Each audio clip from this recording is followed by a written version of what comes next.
இன்றைய சூழலில் வீட்டில் கணவன் மனைவி இடையே சண்டை வருவது எல்லாம் அரசியல்ல இதெல்லாம் சாதாரணமப்பா என்பது போலதான். சில நேரங்களில் அது அவசியமான ஒன்றாக கூட இருக்கலாம். சண்டைக்கு பின் உங்கள் துணை மீதான காதல் அதிகரிக்க கூட வாய்ப்புள்ளது.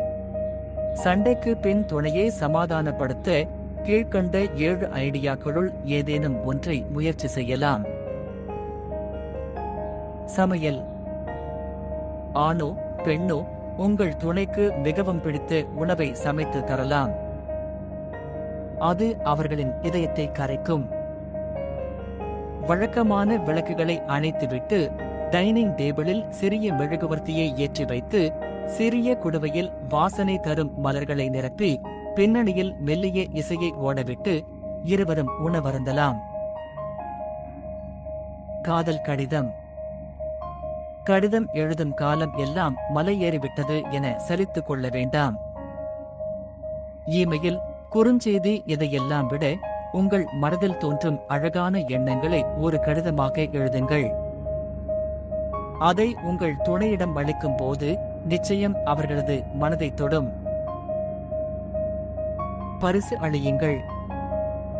நீண்ட நாட்களாக வாங்க வேண்டுமென எண்ணிக் கொண்டிருக்கிற ஒரு பொருளை வாங்கி துணைக்கு பரிசாக அளியுங்கள். அது விலை அதிகமானதாக இருக்க வேண்டியதில்லை. அது பேக், பர்ஸ், ஆடை ரகங்கள், ஹெட்போன் அல்லது டைரி என எதுவாக வேண்டுமானாலும் இருக்கலாம். உங்கள் பரிசு துணையின் முகத்தில் மகிழ்ச்சியை கொண்டு வரும். ஓவியம். நீங்கள் ஒருவேளை ஓவியம் வரைவதில் திறமைசாலியாக இருக்கும் பட்சத்தில் படைப்புத் திறனை வெளிப்படுத்தும் வகையில் ஓவியத்தை வரைந்து அதனை பரிசாக கொடுங்கள். உங்கள் கைப்பட வரைந்த ஓவியம் நினைவு பரிசாக மாறும். புதிய இடத்திற்கு செல்லுங்கள். உங்கள் துணை வேலை செய்பவராக இருந்தால் அவரது அலுவலகத்திற்கு நேரில் சென்று அழைத்து கொண்டு அழகான புதிய இடத்திற்கு செல்லுங்கள். உங்களிடம் உள்ள வேற்றுமைகள் குறித்து இருவரும் ஒளிவு மறைவு இன்றி மனம் விட்டு பேசுங்கள். மசாஜ்.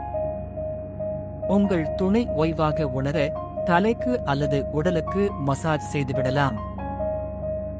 மசாஜ் செய்வது அவர்களின் உணர்வுகளை அமைதிப்படுத்தும். மனதை அமைதிப்படுத்துவதுடன் தூக்கத்தை மேம்படுத்த உதவும். சுவர் குறிப்புகள். உங்கள் வீட்டின் பல்வேறு இடங்களில் சுவற்றல் குறிப்புகளை எழுதி வைக்கலாம். Fridge, bathroom, dining table, bag போன்றவற்றில் உங்கள் அன்பை வெளிப்படுத்தும் வார்த்தைகளை எழுதி வைக்கலாம். மன்னிப்பு அல்லது அவர்கள் மறந்துவிட்ட பழைய ஒன்றை நினைவூட்டலாம்.